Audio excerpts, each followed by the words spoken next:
226वां अध्याय पुरुषार्थ प्रशंसा, साम और उपायों के प्रयोग तथा उसमें राजा विविध देव रूपता का प्रतिपादन।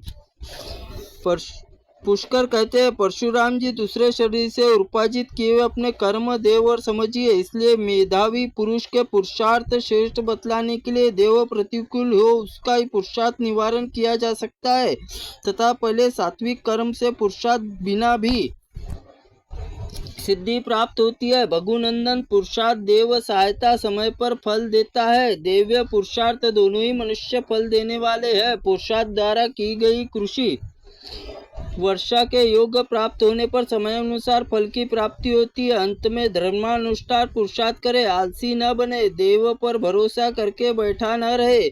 साम आदि उपायों का आरंभ किए हुए सभी कार्य सिद्ध होते। साम दान भेद दंड माया उपेक्षा इंद्रजाल ये सब 7 उपाय बतलाए गए हैं।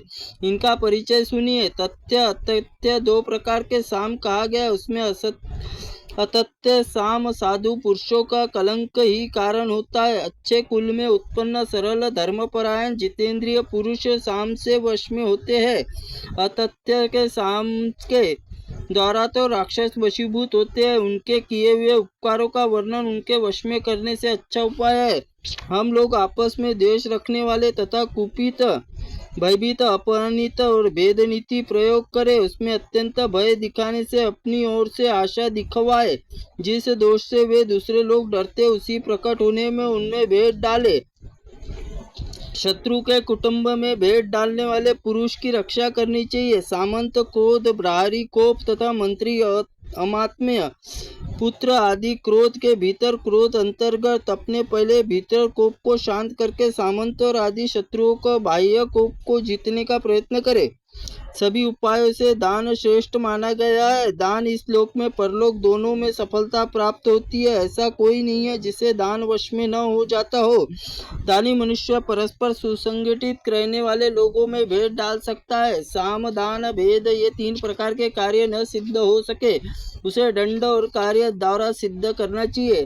दंड में सब कुछ स्थित है। दंड अनुचित प्रयोग करके नाश कर डालता है। जो दंड योग्य नहीं है उसको दंड देने वाला तथा दंडनीय उसका दंड न देखने वाला राजा नष्ट हो जाता है। यदि राजा दंड सबकी रक्षा करे तो देवता दैत्य नाग मनुष्य सिद्ध भूत और पक्षी ये सभी अपनी मर्यादा का उल्लंघन कर जाए। चूंकि दंड पुरुष दमन करता है, अंडनीय पुरुष दंड देता है, इसलिए दमन को दंड और विद्वान को पुरुष इसने दंड कहते हैं।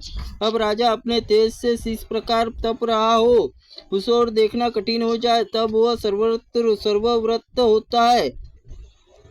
जब वह दर्शन देखने मात्र से जगत प्रसन्न चंद्र तुल्य माना जाता है तो राजा गुप्तचरों के द्वारा समस्त संसार को व्याप्त रहता है। इसलिए वायु रूप में दोष देखकर दंड देने के कारण सर्व समर्थ यमराज के सामने माना गया है। जिस समय खोटी बुद्धि वाले दुष्टजन कोप से दग्ध करता है उसी समय साक्षात अग्निदेव के रूप में होता है।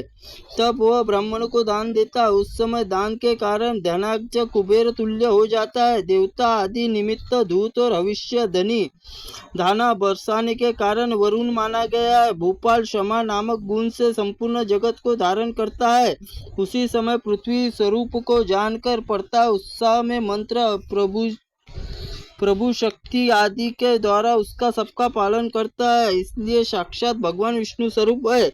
इस प्रकार आदि महाअग्नि पुराण में समाधि उपायों का कथन नामक 226वां अध्याय संपूर्ण हुआ। त्रुटिपूर्ण वाक्य के लिए भगवंत आप हमें क्षमा करें, हम आपसे क्षमा प्रार्थनीय है।